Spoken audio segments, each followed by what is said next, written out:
when I mentioned a little bit ago, I lived on the road for 16 years. I met a lot of beautiful people out there, Indians and non-Indians. And after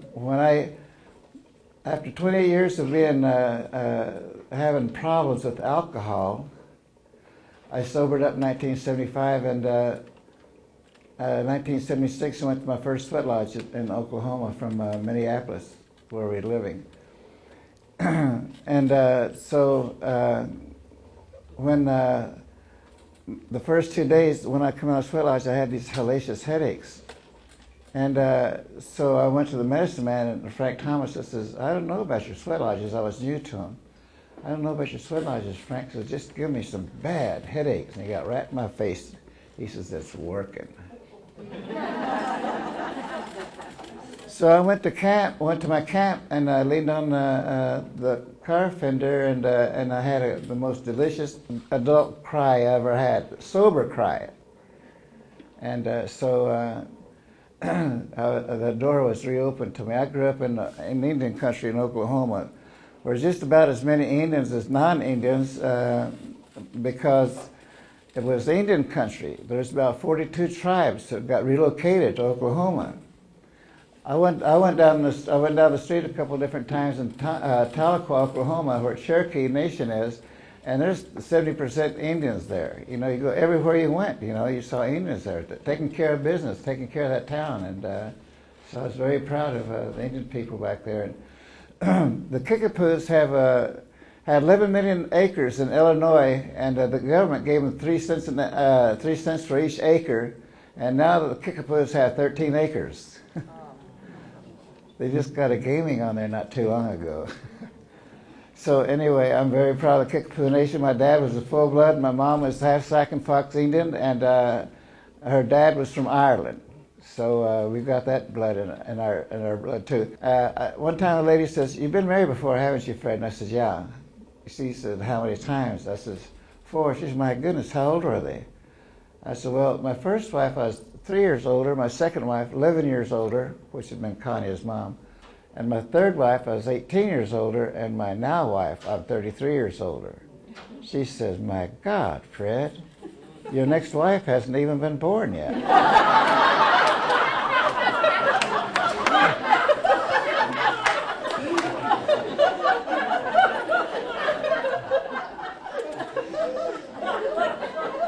Of course, I got more to say, but I want Dad to introduce himself, and he's got permission to tell on me, too. He used to drive me home when he was 10 years old and I was drunk.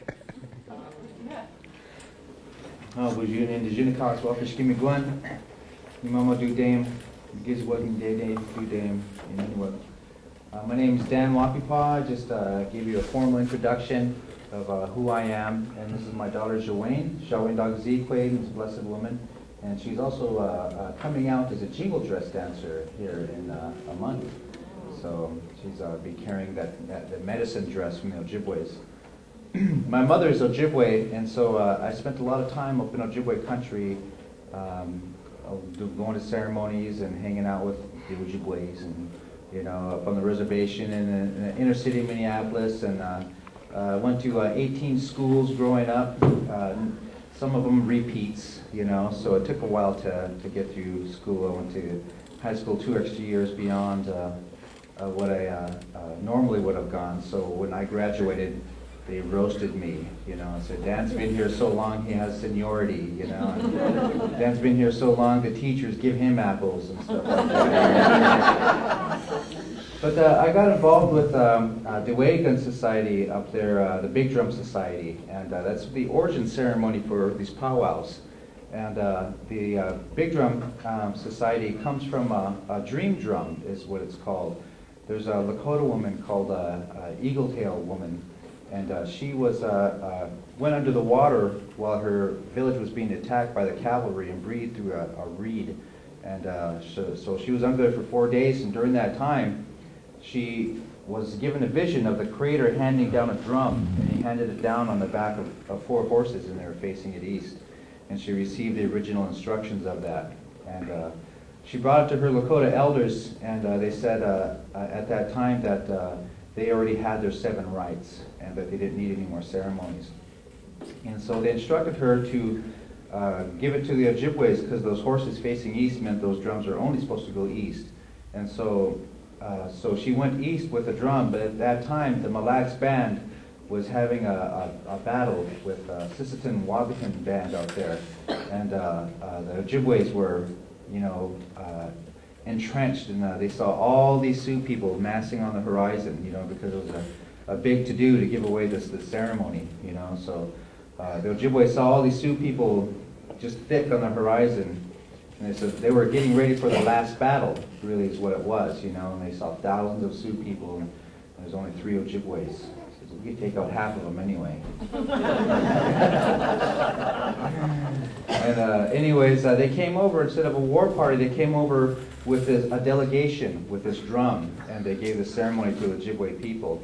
And I believe at that time there's a ceremony traded. We have one of our highest ceremonies is tent shaking, and that's what the Sioux people use also for the Uweepi ceremony.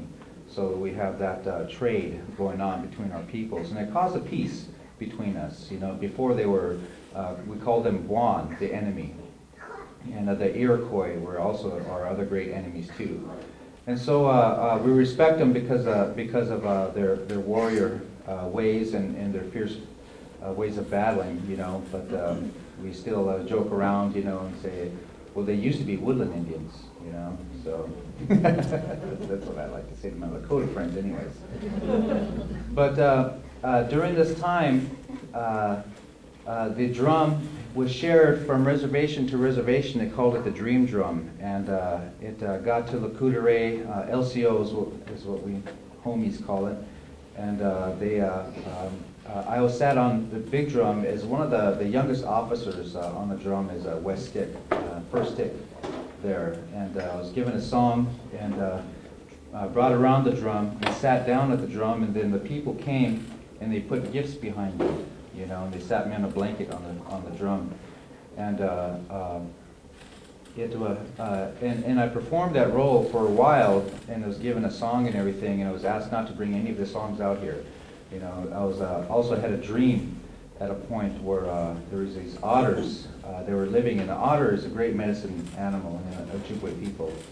And the otters were on the riverbank, and they were packing their bags, you know, and they were walking into the woods with their suitcases, you know, and trying to haul their bed out the hole and everything like that.